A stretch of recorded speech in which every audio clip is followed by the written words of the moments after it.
ఇలా పట్టుకోవడం కొంచెం ప్రాక్టీస్ చేద్దాం. అందరికీ నమస్కారం. ఈరోజు మన డాకు మహారాజ్ మీ యొక్క ట్రైలర్ రిలీజ్కి ఇచ్చేసిన పాత్రికేయ సోదరులందరికీ, ముఖ్యంగా ప్రింట్ అండ్ ఎలక్ట్రానిక్ మీడియా వారి అందరికీ నా హృదయపూర్వక కళాభివందనాలు తెలియజేసుకుంటున్నాను. ఈ ఫంక్షను నిన్న అక్కడ అనంతపూర్లో జరుపుకోవాల్సింది, కానీ మన తిరుమలలో ఈ ముక్కోటి ఏకాదశి సందర్భంగా అక్కడ ఈ తొక్కిసలాటలో కొందరు శివైక్యం కావడం, లింగైక్యం కావడం ఎంతో కలవరపరిచింది. ఎంతో బాధాకరమైన విషయం. అక్కడ జరగవలసింది కాదు, అందుకని దాన్ని అక్కడ రద్దు చేసి ఈరోజు ఇక్కడ జరుపుకోవడం జరుగుతుంది. సరే, లింగైక్యం శివైక్యము పరమపదించిన వారందరూ వారి యొక్క ఆత్మలు శాంతించాలని వారి కుటుంబ సభ్యులందరికీ నా తరఫున, అలాగే మా సినిమా యూనిట్ తరఫున వారికి అందరికీ, మా కుటుంబాలకి మా ప్రగాఢ సానుభూతి తెలియజేసుకుంటున్నాం. ముఖ్యంగా అనంతపూర్ అంటేనే రాయలసీమ డైలాగ్ ఉంది ఇందులో. రాయలసీమ కా నామ్ సునా ఓ మేరా అడ్డా. ఎంతోమంది నిన్న ఎంతో ఆతురతగా ఎదురు చూస్తూ ఉన్నారు ఈ ప్రోగ్రాం కోసం.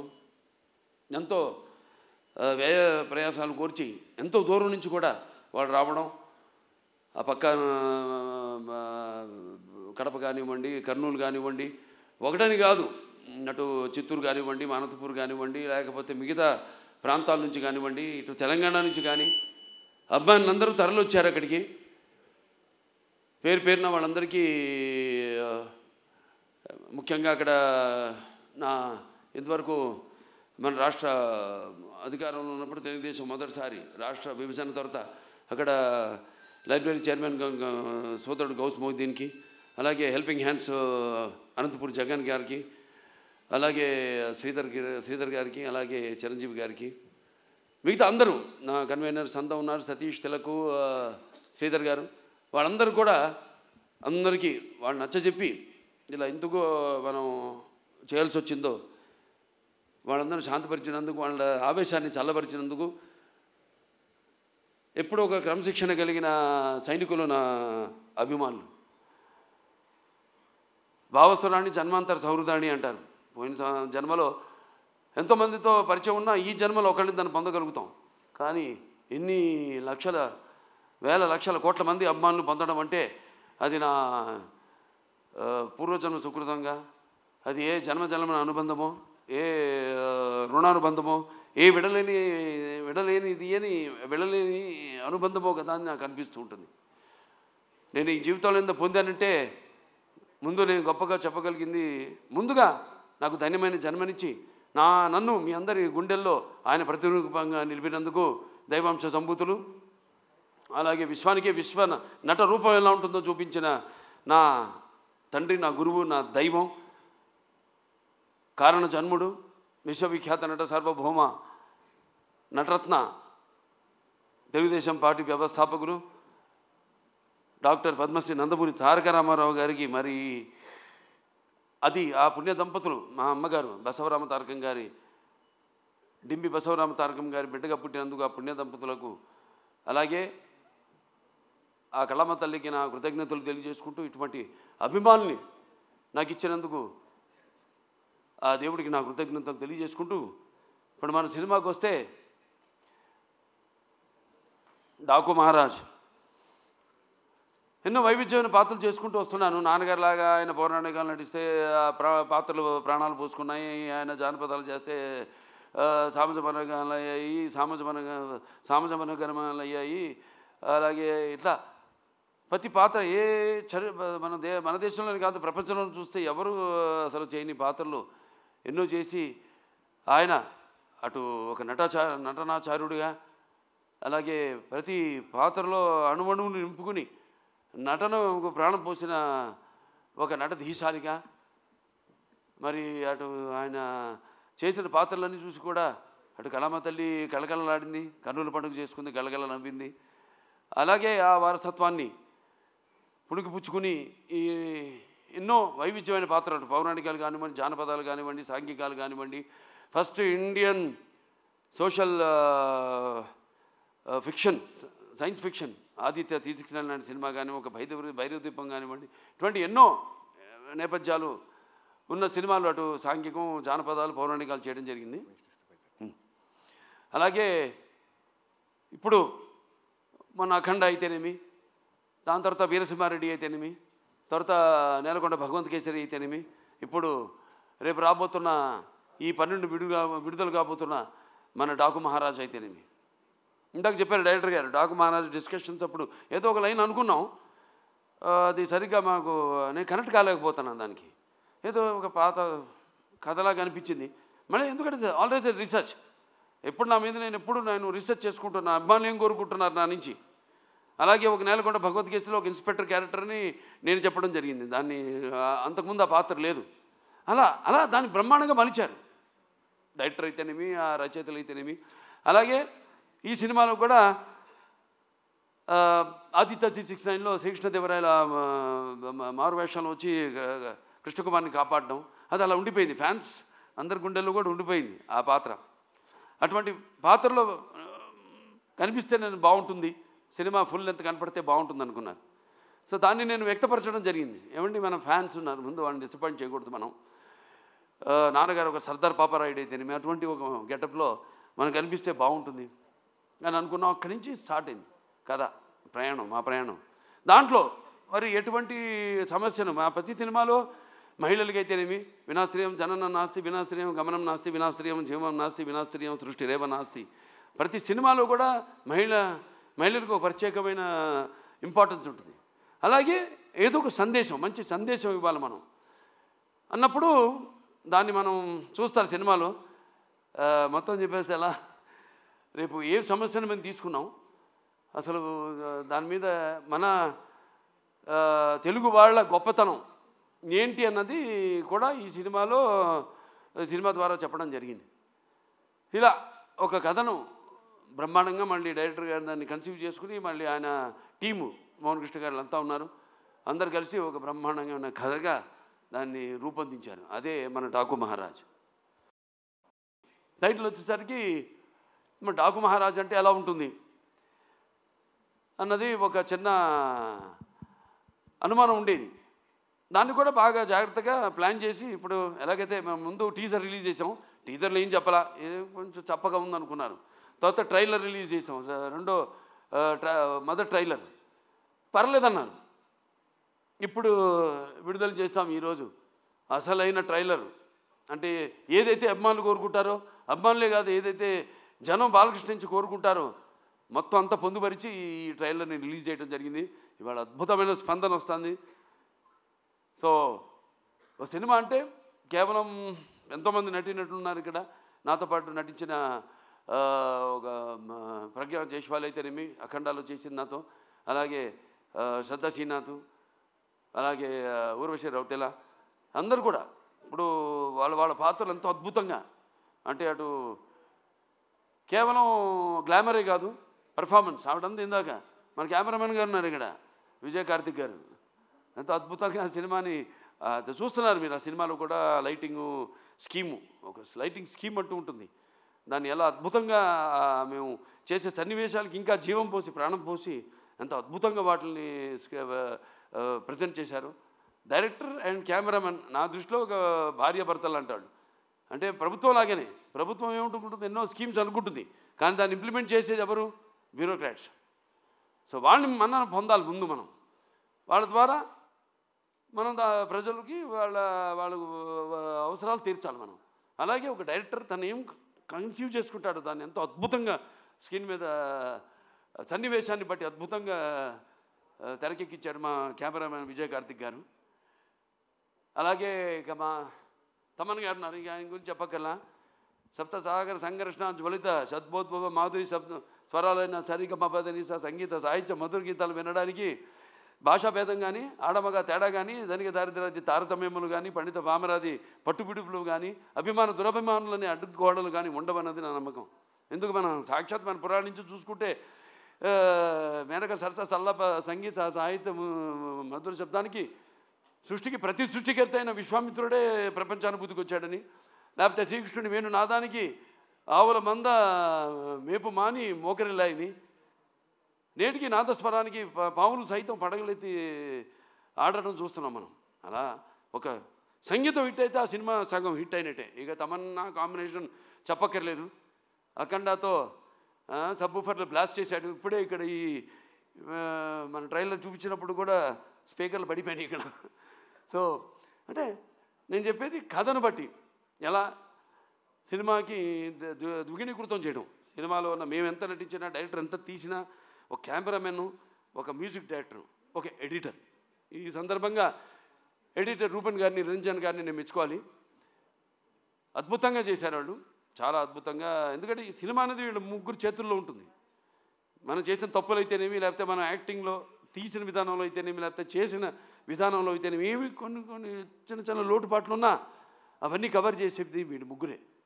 అద్భుతంగా చేశారు వాళ్ళు. వాళ్ళకి అప్పగించిన పనులు వాళ్ళు అద్భుతంగా న్యాయం చేశారు వాటికి.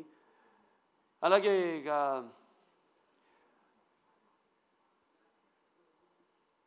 ప్రజ్ఞ జైస్వాల్ పాత్ర చాలా అద్భుతమైన పాత్ర. ఏదైతే ఆవిడకి ఉందో ఇమేజ్, మా కాంబినేషన్ ఏదైతే ఉందో, ఆవిడ అన్ని పాత్రలకి సరిపోతాను నేను అంట్లా. కాకపోతే మా కాంబినేషన్ ఒక గౌరవం ఉంది, మా ఇద్దరి కాంబినేషన్కి ఒక ప్రత్యేకమైన స్థానం ఉంది. మేము కనబడితే ఒక హుందాతనం, ఒక ఆరాధనా భావం కలుగుతుంది ప్రజల్లో. దాన్ని మేము అలా ఇక్కడ దాన్ని ఆ పాత్ర అలా వచ్చింది. ఆ పాత్రకి ఎవరు బాగుంటారని అనుకున్నప్పుడు వెంటనే డైరెక్టర్ గారితో, మన నాగవంశీ గారితో చర్చించడం జరిగింది. వెంటనే ఆవిడ అంగీకరించడం, నమ్మకం, నా మీద నమ్మకం. ముఖ్యంగా కథ కూడా పెద్ద అడగదు ఆవిడ, ఓ అని నా ఒక నమ్మకం. అలాగే ఇక మా శ్రద్ధా శ్రీనాథ్ గారు ఉన్నారు. ఇక very versatile and very potential artist. ఎన్నో ఎక్స్ట్రాడినరీ పర్ఫార్మెన్సెస్ ఇచ్చిన, అంటే అవకాశం దొరికినప్పుడు జారబెట్టకుండా అద్భుతంగా తను ఇంతకుముందు సినిమాల్లో తన టాలెంట్ ఏదో తను ప్రూవ్ చేసుకుంటూ, ఏదో వచ్చే సినిమాలు ఒప్పుకోకుండా చాలా జాగ్రత్తగా తనకి మంచి పేరు వచ్చే పాత్ర అయితేనే తను ఒప్పుకోవడం. అలాగే ఈ సినిమాలు చూస్తారు రేపు, ఎంత అద్భుతమైన పాత్ర ఆవిడది. అలాగే పేర్లు కూడా అలాగే కుదిరినాయి. ఈవిడ నందిని సినిమాలో కూడా ఆ టైపే, నందిలాగే. అంటే మన అఖండ స్టార్ట్ అనగానే ముందు కొమ్ములతో ఎలాగో అటువంటి పాత్ర సినిమాలో చూడటానికి బయటేమో చాలా డెలికేట్గా ఉంటుంది. అలాగే ఈవిడ పేరు కావేరి సినిమాలో. అంటే సినిమాలో దేనికోసం పోరాడుతున్నామో, ఏ ఇష్యూ మీద పోరాడుతున్నామో దానికి తగ్గ పేరు అలా కుదిరినాయి అన్నీ. అలాగే మన ఊర్వశి రౌతెల ఆవిడుంది. పాటే కాదు, పాటతో పాటు చాలా మంచి పాత్ర ఆవిడది. ఎలా చాలా చూస్తారు రేపు సినిమాలో ఆవిడ క్యారెక్టర్ కూడా. ఫైట్లు చేసింది, నాతో డాన్స్ చేసింది, అటు పర్ఫార్మెన్స్ చేసింది, ఇటు అందంగా కూడా ఉంది. సో అందరూ వాళ్ళ పాత్రలు ఎంతో అద్భుతంగా, ఒక శిల్పి చెక్కిన శిల్పంలాగా అద్భుతంగా వాళ్ళ క్యారెక్టర్స్కి న్యాయం చేయడం జరిగింది. ఇక మా ఫైట్ మాస్టర్ వెంకట్ మాస్టర్ గారు ఉన్నారు. ఇక ఆయన టోటల్గా అన్ని సినిమాలు వదిలేసుకుని ఈ సినిమా కేవలం ఫైట్లే కాదు, సీన్స్ అప్పుడు కూడా అక్కడే ఉండి అంత డెడికేషన్, మంచి సినిమా చేస్తున్నాం, ఓ మంచి సేవ చేస్తున్నాం, మన కళామందరికి మంచి ఒక సినిమా ఇస్తున్నాం, మనం అందిస్తున్నాం అన్న ఒక తపన. దాంతో ఆయన అన్న సినిమాలన్నీ కూడా క్యాన్సిల్ చేసుకుని ఈ సినిమాకి ప్రత్యేకంగా సీన్లప్పుడు కూడా ఉండి మరి అద్భుతమైన చూశారు విన్యాసాలు, అలాగే పోరాటాలు అద్భుతంగా ఆయన సమకూర్చడం జరిగింది. థ్యాంక్ యూ మనోజ్ గారు. అలాగే ఇక మా డాన్స్ మాస్టర్లు ఉన్నారు, శేఖర్ మాస్టర్ గారు, శంకర్ మాస్టర్ గారు. వాళ్ళు ప్రతి ఒక ఆయనేమో థీమ్ సాంగ్ చేయడం జరిగింది, శంకర్ మాస్టర్ గారు. శేఖర్ మాస్టర్ గారేమో మా రౌతెల ఊర్వశి రౌతెల నా పాట ఆయన కంపోజ్ చేయడం జరిగింది, డాన్సు.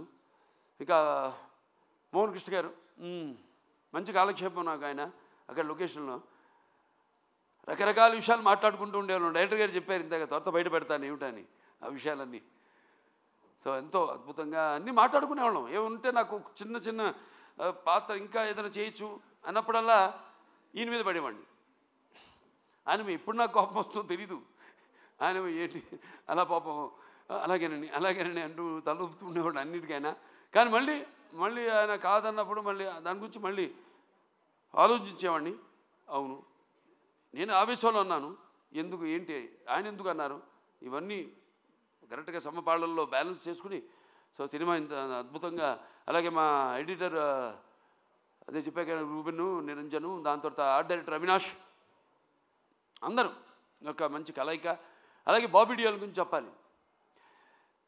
అదే చెప్పే డైరెక్టర్ గారు ఎంతో అద్భుతంగా చేశాడు ఆయన పాత్రని. దాన్ని కూడా రకరకాలుగా అనుకున్నాం ఎలా చేద్దాం. ఆయనకేమో ఆ ఇమేజ్ ఉంది, ఏది యానిమల్ సినిమా ఇమేజ్. అప్పటికి రిలీజ్ కాలా సినిమా, రిలీజ్ కాకముందు బుక్ చేసుకున్నాం ఆయన్ని. తర్వాత రకరకాలుగా ఇమేజ్ పెరిగిపోయింది. ఇమేజ్ అడ్డు రాకూడదు మనకి, ఎందుకంటే ఇమేజ్ అన్నది ఎప్పుడు మనకి అడ్డు వస్తుంటుంది. నాకు ఎప్పుడు అడ్డు రాదు ఇమేజ్ అన్నది. నేను దాని గురించి ఆలోచించను అసలు. ఏదో అంటుంటారు ఈ స్టారు ఆ స్టారు ఈ అంకెలు ఇవన్నీ నేను లెక్క పెట్టుకోను. అందుకే అంటారు ఎవరిని ఏం చూసి బాలకృష్ణ ఎంత పొగనని, అంటే నన్ను చూసుకునే నా పదునైన పొగనని అంటా నేను ఎవరికైనా. అలాగే అంటారు ఏంటి ఇంతకీ ఇతనికి ఎవరిని చూసి ఇతనికి ఇంత ధైర్యం అని. అంటే నేను అంటాను నాకున్న నమ్మకం, నా వైబ్రేషన్, నా ఆలోచనలే నాకు ఒక ధైర్యం అని. నేను ఎవరితో నేను పోల్చుకోను. సో నా రూటే వేరు, నా ఏమంటాం నా మాటలు సూటిగా ఉంటాయి, నా బాట ముక్కు సూటిగా ఉంటుంది. సో ఏదైనా ఒకరి కీర్తిని నా తల మీద మొయ్యను నేను. నా కీర్తిని నేను సగర్వంగా తలపైన అలంకరించుకునే ఒక కిరీటంలా నేను మరుచుకున్న ఒక మహారాజుని నేను. అందుకే ఈరోజు ఈ టైటిల్ డాకు మహారాజ్. డాకు అంటే ఒక దొంగ. దానికి ఎన్నో సినిమాలు ఇన్స్పిరేషన్ ఉన్నాయి. ఇంగ్లీష్లో చాలా సినిమాలు ఉన్నాయి. సహారా ఉంది, ఇట్లా చాలా, లారెన్స్ ఆఫ్ అరేబియా, ఇవన్నీ ఈ డెజర్ట్ బ్యాక్గ్రౌండ్తో నా ఫేవరెట్ సినిమాలు. ఇవన్నీ చూసి ఇన్స్పైర్ అయ్యి ఒక నేపథ్యంలో కొత్త ఎవరు టచ్ చేయని జోనర్ని మనం టచ్ చేయాలి అని ఈ కథని ఎన్నుకోవడం జరిగింది. అందరూ ఎంతో కష్టపడి పనిచేశారు, ప్రతి ఒక్కరు కూడా. ప్రతి ఒక్కరికి ఇంకేమన్నా మా నిర్మాత గారి గురించి చెప్పుకోవాలి. నాగవంశీ గారు, ఆయన నా ఆత్మాభిమానంతో కూడిన అభిమానికి ఆత్మాభిమానితో కూడిన అభిమానులకి తేడా ఉంది. అది ఎట్లా అంటే పోరాడే తత్వం. అంటే మామూలుగా అభిమానించేది కాదు, ప్రతిదానికి మన అన్నదానికి తలవపడం కాదు.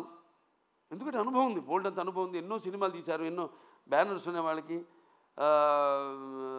హారిక హాసిని, బోల్డ్ అని ఎన్నో ఎంతోమంది ఉన్నారు ఆయన వెనకాల. బలగం త్రివిక్రమ గారి తెలిమి, ఇట్లా చాలామంది ఉన్నారు. సో వీళ్ళందరి ఒక నేను ఏదైతే చేస్తానో ఒక సినిమా అంటే దాని మీద అన్వేషణ, ఒక రీసెర్చ్ చేస్తానో, ఒక సర్వే చేసుకుంటానో నా మీద నేనే. అలా నా మీద కూడా ఒక సర్వే చేసిన ఒక అభిమాని నా నిర్మాత కావడం అనేది నాకు చాలా గర్వంగా ఉంది. ఈ సినిమా అనగానే ఏం మాట్లాడుకుంటా వెంటనే బ్రహ్మాండం కాదు, అద్భుతంగా ఉంది, చేసేద్దామని ఒక గ్రీన్ సిగ్నల్ ఇచ్చాడు ఆయన. సో అటువంటి మంచి నిర్మాత ఇండస్ట్రీకి, నాకే కాదు ఇండస్ట్రీకి దొరకడం అన్నది ఇండస్ట్రీ చేసుకున్న అదృష్టం అని ఈ సభాముఖంగా తెలియజేసుకుంటూ, మరి ఇంకేమన్నా మర్చిపోయావా? అందరికీ, ముఖ్యంగా నా అభిమానులందరూ, ప్రేక్షక దేవుడు కూడా అందరూ కూడా 3 సినిమాలు వరుసగా ఒకదానికొకటి సంబంధం లేకుండా సినిమాకి రకరకాల సందేశాలు ఇచ్చుకుంటూ చేస్తూ ఇలా ఈ 3 సినిమాలు ఎంతో నా జీవితంలో ఇంతకుముందు ఎన్నో ఇచ్చారు, 3 వరుసగా ఇవ్వడం అది నాకు 86 గుర్తొస్తుంది. అప్పుడు నేను 7 సినిమాలు హిట్ అయినాయి. 7లో 6 సిల్వర్ జూబ్లీలు ఆడినాయి, 1 100 రోజులు ఆడింది ఆ సినిమా. మళ్ళీ చరిత్ర సృష్టించాలన్నా నేనే, దాన్ని తిరగ రాయాలన్నా నేనే. ఇప్పుడు అఖండ షూటింగ్ మొదలుపెట్టాము, నేను నిర్ణయం తీసుకున్నాను కూడా, ఇక చూపిస్తా ఇక్కడి నుంచి నా 2వ ఇన్నింగ్స్ అని. జనరల్గా అందరూ 2వ ఇన్నింగ్స్ అంటే కొంచెం స్టార్డం తగ్గినప్పుడు, మళ్ళీ ఒక రెండో ఇన్నింగ్స్ అంట. నాకు అది కాదు, చూపిస్తా ఇంకా ముందు ముందు. అఖండ తర్వాత ఏంటో నా యొక్క ప్రస్థానం ఇంకా ఈ చలనచిత్ర పరిశ్రమలోని అదంతా. నేను ఇంతకుముందు ఏం చూసి తనకి ఇంత అహంకారం అని అనుకుంటారని, నన్ను చూసి నాకే ఒక ఇదని, ఒక పదులైన పొగరని. చాలా సంతోషం, ఎందుకంటే నాన్నగారే నాకు ఇన్స్పిరేషన్. అలాగే ప్రేక్షక దేవుళ్ళు వాళ్ళు ఇస్తున్న ప్రోత్సాహం.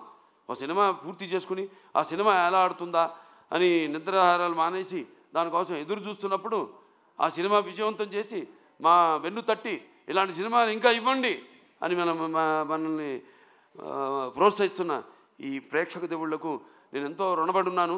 నా అభిమానులకు, నేను చేస్తున్న ఏదో ఈ క్యాన్సర్ హాస్పిటల్ ద్వారానో లేకపోతే ఒక హిందూపూర్ ప్రజాప్రతినిధిగాను ఎమ్మెల్యేగాను నేను కాకుండా ఒక కళాకారుడిగా కూడా నేను చేస్తున్న దానికి ఇన్స్పైర్ అయ్యి ఆదర్శంగా తీసుకుని ఎంతోమంది అభిమానులు కూడా వాళ్ళు ఎన్నో సాంఘిక సంక్షేమ కార్యక్రమాలు చేపడుతున్నారు. నాకు గర్వంగా ఉంది మీరంతా నా అభిమానులు అయినందుకు. సో మరొకసారి ఈ సినిమా 12 విడుదల కాబోతుంది సంక్రాంతి సందర్భంగా. సంక్రాంతి అంటే ఇది ముఖ్యంగా మన అచ్చమైన తెలుగు పండగ. దాని తర్వాత మనకి ముందు ఉగాది, అది చూపించేశాను శాతకర్ణిలో ఏంటో ఉగాది అంటే ఏంటో మన కాలమాన పట్టిక ఇచ్చిన మహానుభావుడు శాతకర్ణి. అది చేయడం నా అదృష్టం. మళ్ళీ సంక్రాంతి నా పండగ కావడం అంటే నా ప్రతి సినిమా ఏదైతే సంక్రాంతికి విడుదలైందో అయినాయో అన్నీ కూడా ఘన విజయం సాధించిన సినిమాలే. మళ్ళీ వస్తున్నాడు ఈ సంక్రాంతికి డాకు మహారాజ్. సో మీ అందరూ కూడా, ముఖ్యంగా ఇది రైతుల పండుగ, రైతులందరూ కూడా మరి వాళ్ళు కష్టపడిన సంవత్సరం అంతా కష్టపడి దుక్కు దున్ని నీరు పోసి నార పోసి నీరు విత్తనాలు నాటి అలాగే నీరు పోసి అలాగే పంటకు వచ్చాక వాటిను మళ్ళీ బస్తాలకి నింపి బండ్లకి ఎక్కించి వాళ్ళ జేబులు వాళ్ళ కష్టంకి ఫలితమే నిండి ఎంతో ఉత్సాహంగా జరుపుకునే పండుగ మన అచ్చమైన సంక్రాంతి పండుగ. అలాగే ఈ గొబ్బెమ్మలతో, ఈ భోగి మంటల వెచ్చతనంతో, అలాగే హరిదాసుల కీర్తనలతో, అలాగే పిండి వంటలతో, కొత్త కొత్త బట్టలతో, అల్లుళ్ళు అత్తగారింటికి వచ్చే ఈ పండగ మన సంక్రాంతి పండగ. సో అందరూ కూడా మరొకసారి నా సంక్రాంతి శుభాకాంక్షలు తెలియజేసుకుంటూ, సో ఈ సినిమా తప్పకుండా ఇప్పుడు చూశారు టీజర్, అంచెలంచెలుగా ఎలా ఇచ్చాను మేము ప్లాన్ చేసాం. ఎందుకంటే సినిమా అనేది ఎప్పుడు ఒక గుప్పిడి మూసి ఉన్నంత వరకే, ఒకసారి తెరిస్తే సో దాన్ని అంచెలంచెలుగా ఇంకా 2 రోజులే విడుదల కావడానికి సినిమా. సో ఇవాళ అసలైన టీజర్ వదిలేము, ట్రైలర్ వదిలేము, అసలైన ట్రైలర్ వదిలేము. సో అందరూ కూడా తప్పకుండా మీరు ఏం ఊహించుకుంటారో అంతకంటే మించే ఉంటుంది ఈ సినిమాని మీ అందరికి తెలియజేసుకుంటూ, ఇలాగే నా చిన్నల్లుడు శ్రీభరత్, అలాగే నేను చిన్నమ్మాయి మా తుకుమల్లి తేజస్విని, వాళ్ళు కూడా ఈ సినిమాలో వాళ్ళ వంతు మన అన్స్టాపబుల్ కూడా తను తేజస్విని క్రియేటివ్ కన్సల్టెంట్గా చేసి ఎన్నో షోలు ఇవన్నీ చూసి వాటి మీద మేము చర్చించుకుని ఎలా ఉంటే బాగుంటుంది. అందుకే వాళ్ళ ఆ షో కూడా ఇవాళ ప్రపంచం మన దేశంలోనే నంబర్ 1 స్థానంలో నిలిచిందంటే అన్ని షోలని అధిగమించి, అలాగే దేశంలోనే 18వ స్థానంలో ఉందంటే మనందరి కృషి ఫలితమే అన్స్టాపబుల్ కూడా. సో ఇక్కడి నుంచి నేను చెప్పినట్టు ముందు చూపిస్తాను నా 2 ఇన్నింగ్స్ విచ్ ఇస్ అన్స్టాపబుల్. అందరికీ ఇక్కడికి వచ్చిన ప్రతి ఒక్కరికి మరొకసారి నా కృతజ్ఞతలు తీసుకుంటూ నేను సెలవు తీసుకుంటున్నాను.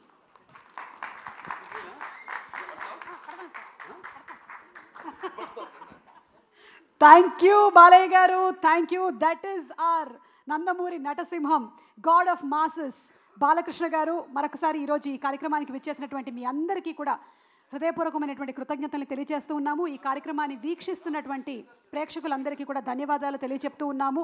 అండ్ చెప్పినట్టుగానే ట్రైలర్లో ఈ కథ వెలుగుల్ని పంచేటువంటి దేవుడిది కాదు, చీకటిని శాసించే రాక్షసులది కాదు, రాక్షసుల్ని ఆడించేటువంటి రావణాసురుడిది కాదు, అలాగే రాజ్యం లేకుండా పోరాడినటువంటి ఆ రాజుది, గండ్ర గొడ్డలి పట్టినటువంటి యమధర్మరాజుది, మరణాన్ని సైతం వణికించినటువంటి మా మహారాజుది, పేచానా ఖాన్ డాకు మహారాజ్ 12వ తారీఖున థియేటర్స్లో కలుస్తున్నాము. Book your tickets now.